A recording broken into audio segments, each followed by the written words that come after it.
program doesn't do any good.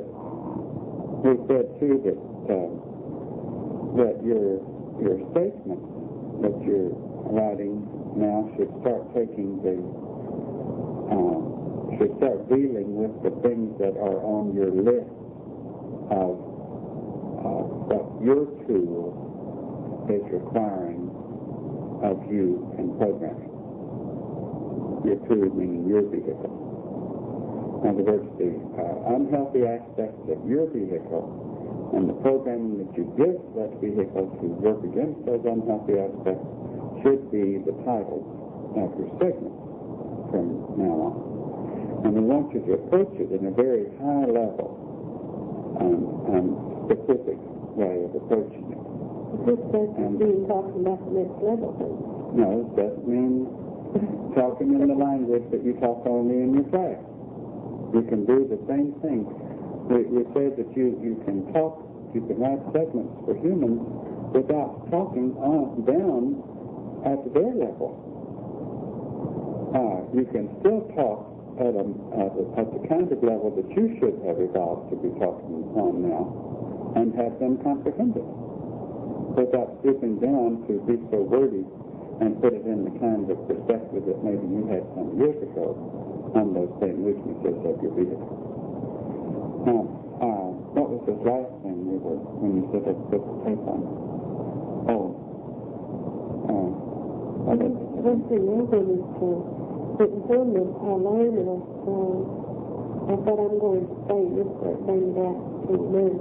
We got a report from the class that one individual said, old wounds don't heal very easily. And he was talking about somebody else in his classroom. And we can't imagine anybody having any bad feelings towards somebody in their class in regards to that. You know what I'm talking about? It may not be the exact word. Something like that. And then also to say, I never was able to get along with such and such a certain people, like cancer, astrological certain. That's beneath you also. That kind of thinking is beneath you. That kind of verbalizing is extremely beneath you. If you have trouble getting along with somebody, it's your own fault. It's nobody else's fault. It's as simple as that. And as soon as you realize that, the better off you're going to be, because you can get along with anybody, even if they're beating you in the face. If you want to learn how. If you want to learn how to do it. And I don't believe any of you, I can't believe any of you are so bad that you can't get along with each other. It's good in every one of you. There may be times when somebody's not still up to par, and they might say things that they don't really mean. And if that's the case, you have a plan for covering that. You have a procedure for it coming back and saying, goodness, I don't know where I was at the time I said that, or I responded that way, and I hope that you will race back and forget that you committed, and I will prove to you that I can do better. And if you do those things, you won't have anybody having any bad feelings about somebody.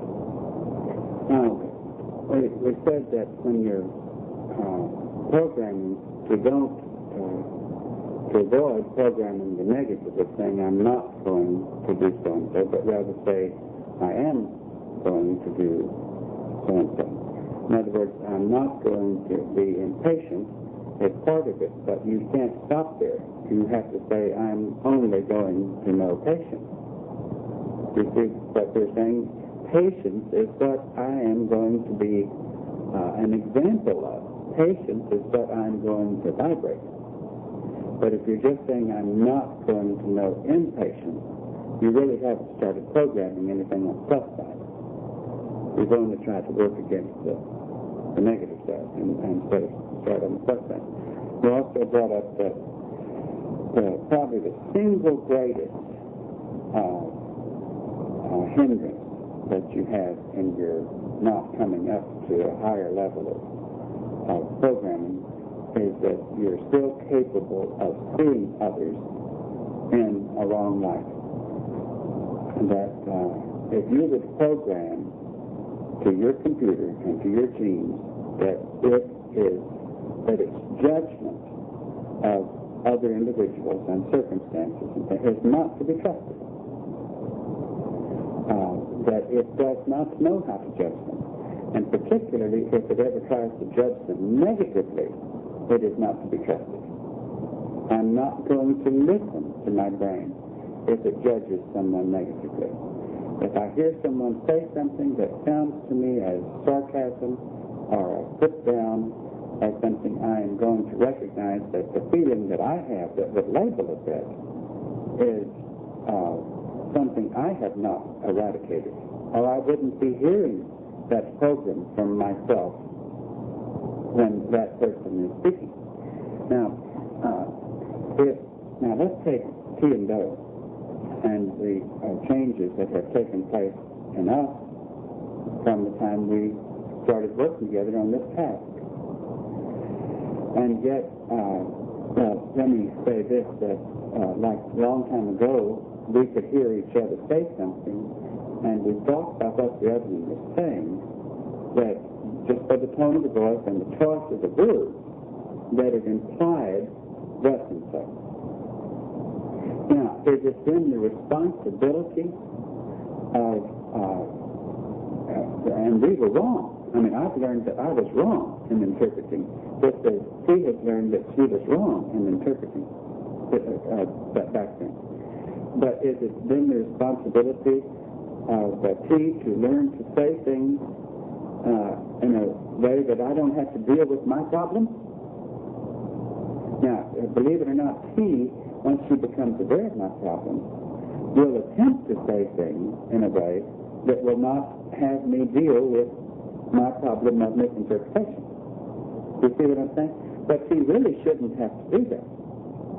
I should be able to hear, and I can, knock on wood, through the growth process that we have been, I don't misinterpret things that I heard like I used to misinterpret them. I don't take for granted, or I don't assume that certain choice of words or sounds mean that he is coming from a certain place, because I have learned that I was wrong. You see what I'm saying? Now, what disappoints us many times, and should disappoint you, is that you still have not learned that your classmates are not capable of coming from where your vehicle still wrongly interprets them to be coming from. Now, let's say that some of them who have had, ever since their vehicle existed, has passed down to them certain ways of speaking, not talking about thinking, certain ways of speaking that sounded a certain way to certain individuals. Let's say that it sounded harsh, or it sounded sarcastic, or it sounded so-and-so. Then as soon as that individual knows that he has a tendency to sound harsh or sarcastic or whatever, he begins to work on it. But the most work should be done on the person who is hearing it sound harsh or sarcastic, because he should know that that individual who is occupying that vehicle has not a harsh or sarcastic tone or ounce to their mind.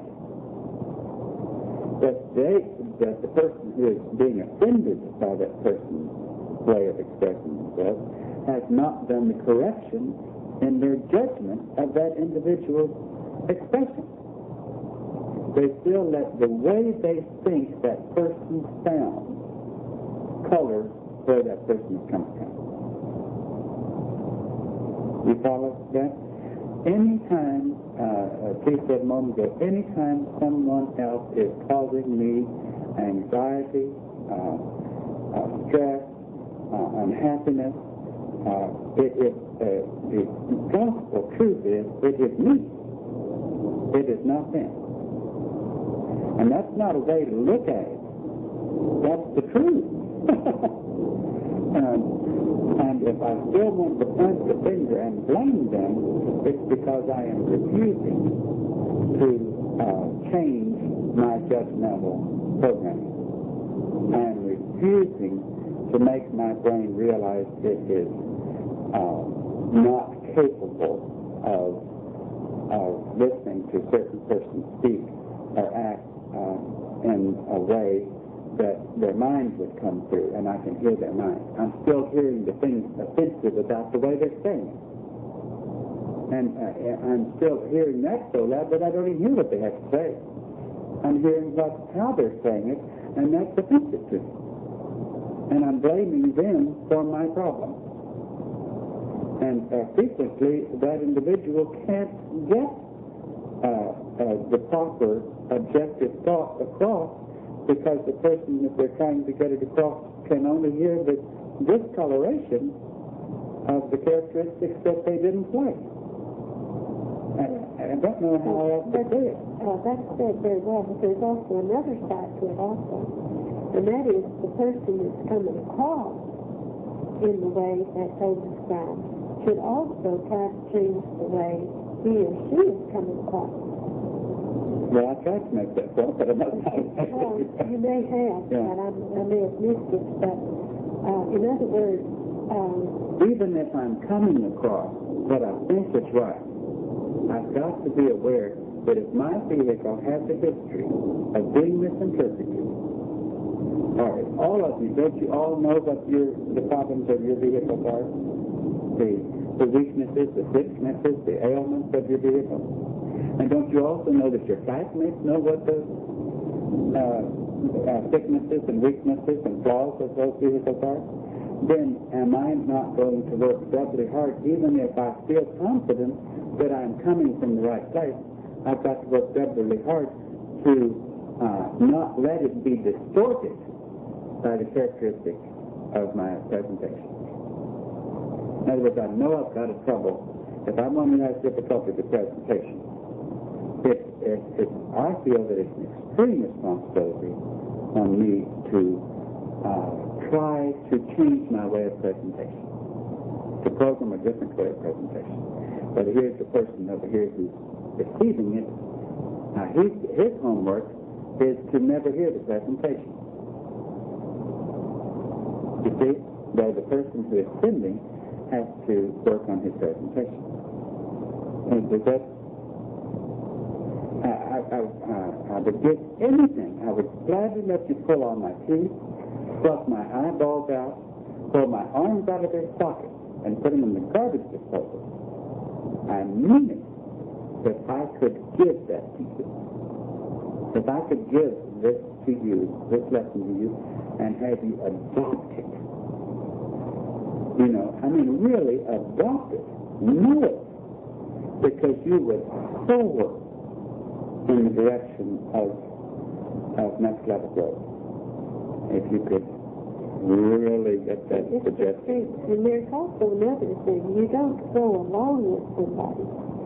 Like, someone said the other day at retreat that he questioned something that was going on in the lab, and somebody whispered to him that, well, we do it this way because it makes more harmony. In other words, he was implying that we have to overlook this other individual doing certain things. Otherwise, it causes, mistakes and things.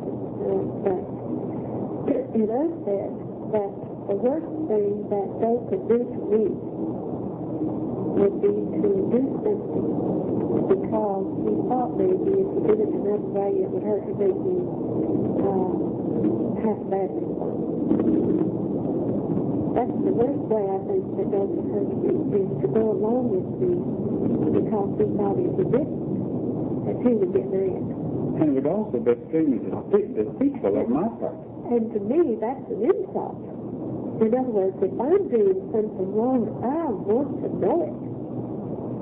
And if you're doing something wrong, you ought to want to know it. And if you know somebody is going along with you, because if they don't, then it's going to make waves in the lab, And I would be so ashamed of myself, I wouldn't be able to look at my classmates in the eye until I apologized to them.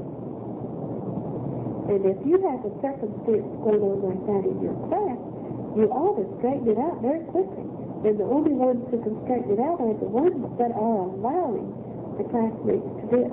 Now, if you are so headstrong on anything, in other words, if you have an idea that things are supposed to be this way, then you are out of place.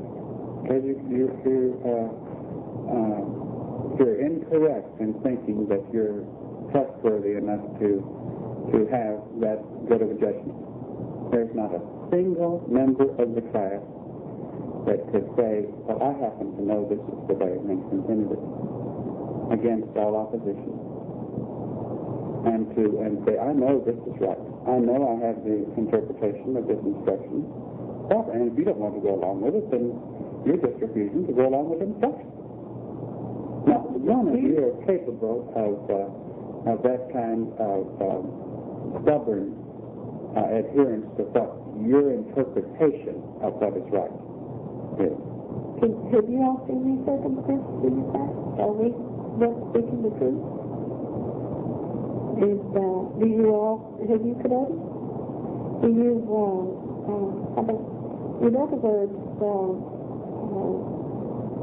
have you not known how to handle it when it's happened? Or have you gone along with the circumstances? I think if there's one individual has a strong opinion, usually it'll be a pre-decision, and then that'll usually break up in separateness of one idea. That's the way to handle it. If you all work together, that's working together, but we're talking about doing something of his way or her way, because it's right. I'm talking about that. And even in ways where it seems to be undefined, so that you're not really sure, but rather than, since it doesn't seem to be that significant, and rather than making trouble, let's just kind of keep peace by going along. Now, this last information that you all received should have sent you all stories.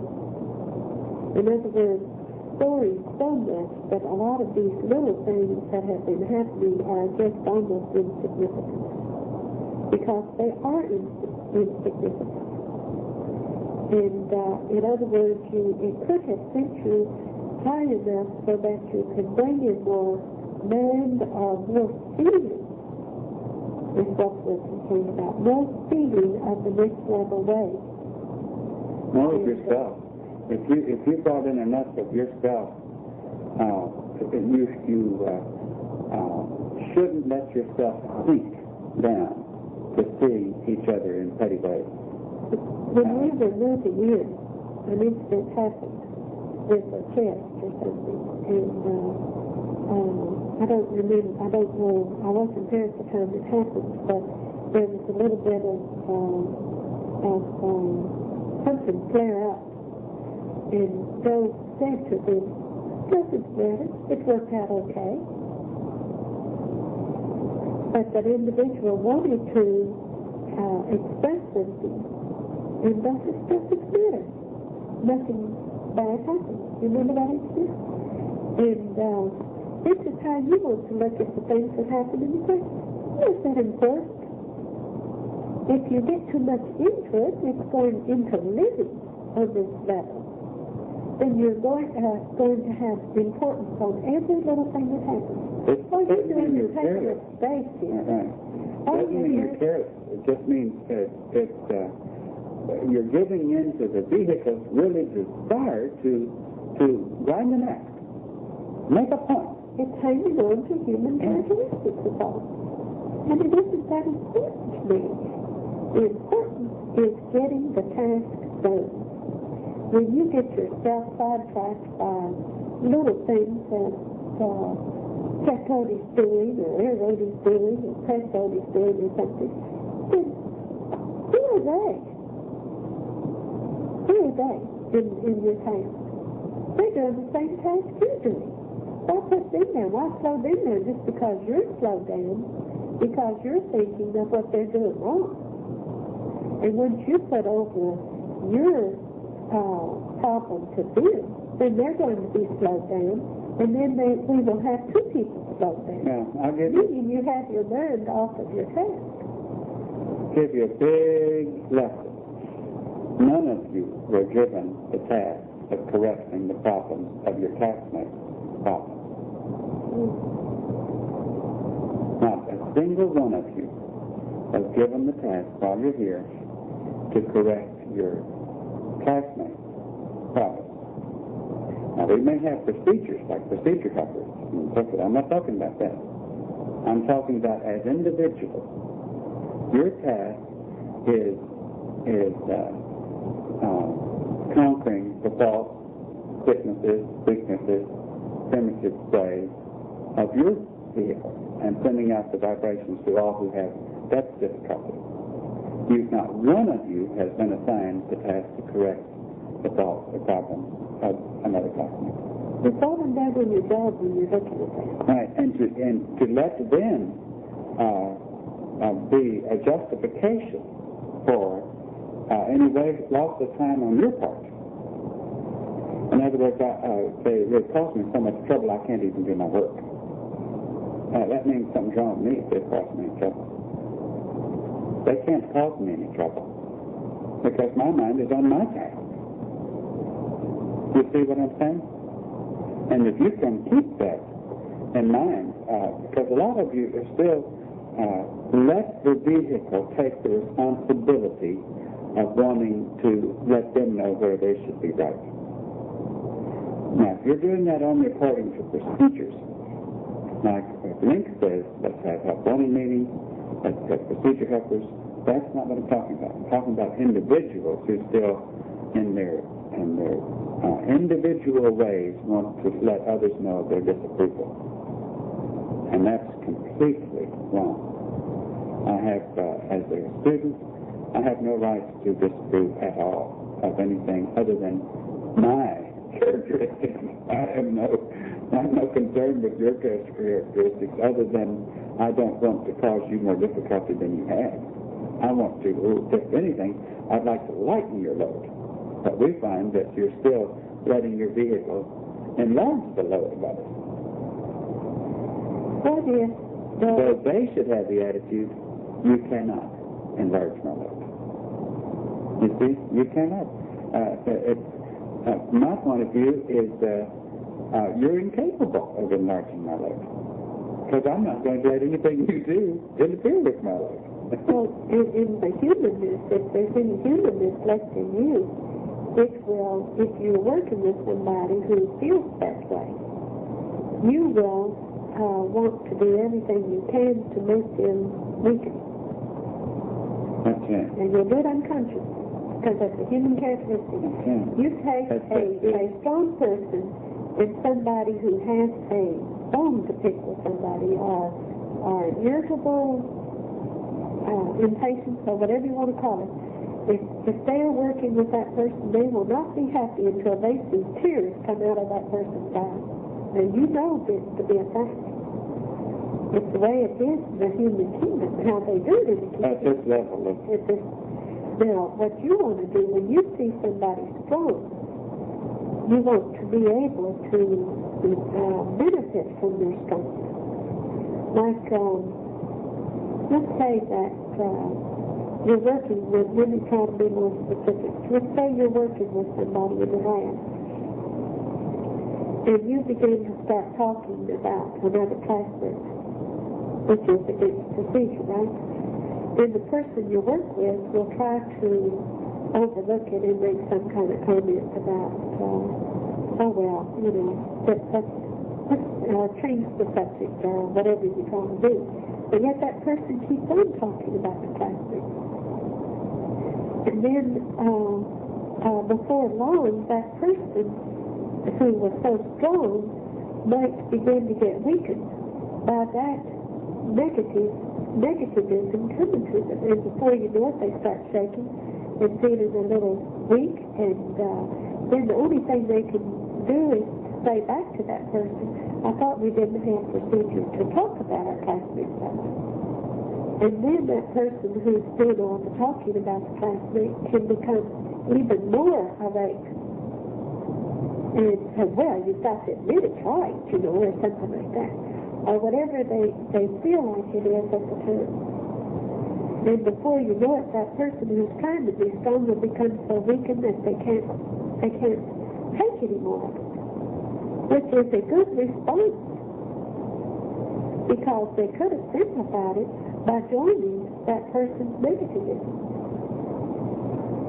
But that person that was displaying the negativism isn't satisfied until he gets that person on his side.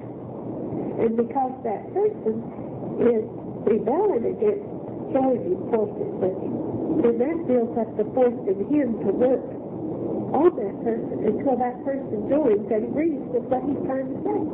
And if you don't do it, you might even stomp out of the land or stomp out of the room. And once that begins to happen, the person who's doing the negative things ought to realize, by now they should realize that what they're doing is their task. There isn't a thing that a classmate could do that could cause you to break procedure. This is where you want to be. Some time ago we said to you, you don't want to make waves in your class. You want to make it where members of the next level can come and visit you and be able to stay here. I think probably what we were trying to do, and not discounting what we said, but I'm also saying that you're preparing a place for your own next level nerds to come into. And there are a lot of your nerds very close to the surface. And you can't take vibrations like that. It can make you sick. It can make you weak. It can make you in tears a lot. Because you just can't take it. It's foreign to you. And it also when you have a person that is, this to me is extremely important. If you have a person who is concentrating on the negatives of the classmate, if he is taking his mind off of his past, right? I said that's to discuss. Now, if he is presenting a problem to another classmate, then he is taking his mind, their mind off of their task. If he is affecting other members of his class, he is taking their mind off of their task. Now, how far can you get on your task when you have so much discord and have so much of your mind off of your task? Let's use T and Dose instance. Suppose T and Dose would be at each other's throat all the time. Where would you all be? I can tell you where you'd be. You would be nowhere. Now, we're counting on you all to do your task so we can get out of here, so we can accomplish our task. We don't know how much time is spent on other people's negativism and negative responses or so. Only you know that. We know you have them. And therefore, we feel like you have to examine how much time do you keep, how much time do you spend with your mind off of your attack. And see if it's more than 100%. In other words, less than 100%. So, in other words, we want 100% of your mind on your task. And your task is doing procedures, doing things that are next level things that are not on your task, are the negative things, causing discarding the task. Looking at your classmates in a way that is on a human level. In other words, finding fault within and disrupting things, because the vibration that is not smooth and calm and pleasant is is a different. The next level thing that is a negative thing, is a disruptive force. This is so frustrating. Can you all understand it? Because you're making a place for your name. Plus, anybody else who wants to come in. The really don't come in if you're going to have vibrations that are so disruptive. She's saying that your mind can't really come in to any degree if the environment is not gentle and objective and positive. Because you have to protect it. And it will retreat and let the vehicle spin. Because the task is not being accomplished, and there's that much discord. You see what we're saying? It'll just back off. And that's the reason why we talk to you through these vehicles. We're trying to make you get your next level mind do more programming work on your vehicle, so you don't have to retreat from them. When you retreat from them, they become even worse. You see what we're saying? So if you could do more programming. Now, might be another helpful way to look at it. If, let's say that the genetic programming of your big vehicle was extremely turned on by physically or in a sensuous way by another vehicle. And you have learned how to turn that off when that vehicle, when your brain or those genes try to surface that thought or that feeling. I'm assuming you have learned that. How to just ignore it and turn it off. So that you refuse to even let the thought or that kind of perception come in of thinking of that person in those positive ways. Now, really aren't positive, but they're positive. Those turn-on ways. Now, the same thing goes exactly for a negative response toward another individual. They're exactly the same thing. In other words, what would be an attraction is just as negative a thing as a repulsion. They're both equally wrong. Now, you can learn to apply, just as let's say that your vehicle likes the sound of the person's voice, the way they express things, or the appearance of the vehicle, and so forth. And you've learned to say, no, I can't think at that level. I'm not going to let those thoughts come in. I'm not going to feel that feeling. So what's wrong with applying exactly that same thing, just flipped over, of the negative feeling toward the way someone speaks, or the words that you, or the feelings that your vehicle would feel negatively toward that vehicle? Can you not see that they're the same thing? Neither are positive from your point of view. They are both negative. Even though humanly one might be called attraction, another called repulsion. Do you see what we're saying?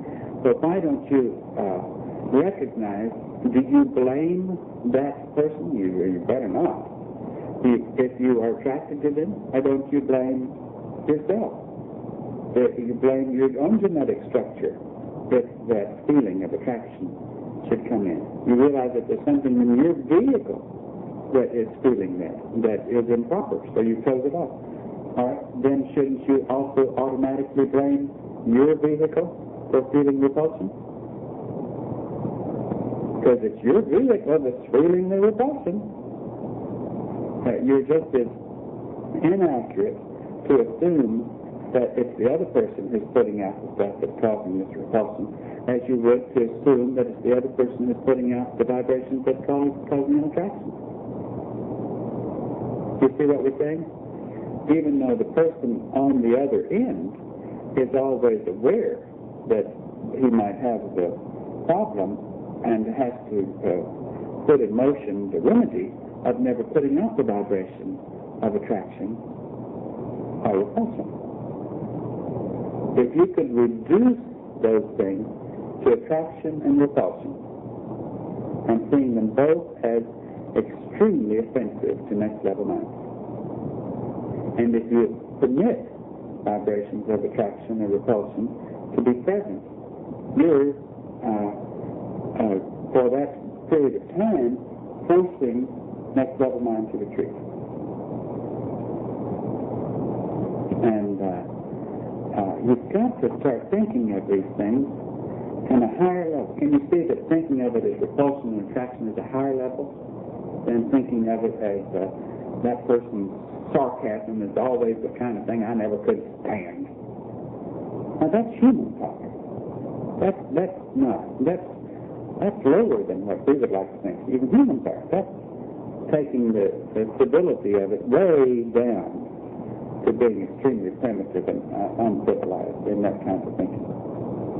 But if you're thinking, I'm feeling in my vehicle some sense of repulsion, so I know that my genetic structure is responding fully to the genetic structure of this individual, and therefore I have to work on this program. Do you see that? I've got to reject it. I've got to know I'm incapable of judging it. The only thing I can judge is that I'm having a poor response here. I can't judge what's out there. I can only judge that I'm having a poor response. Less than efficiency. Because isn't what you want is non-interruption from efficiency? You want nothing to come in that could be a distraction from perfect work.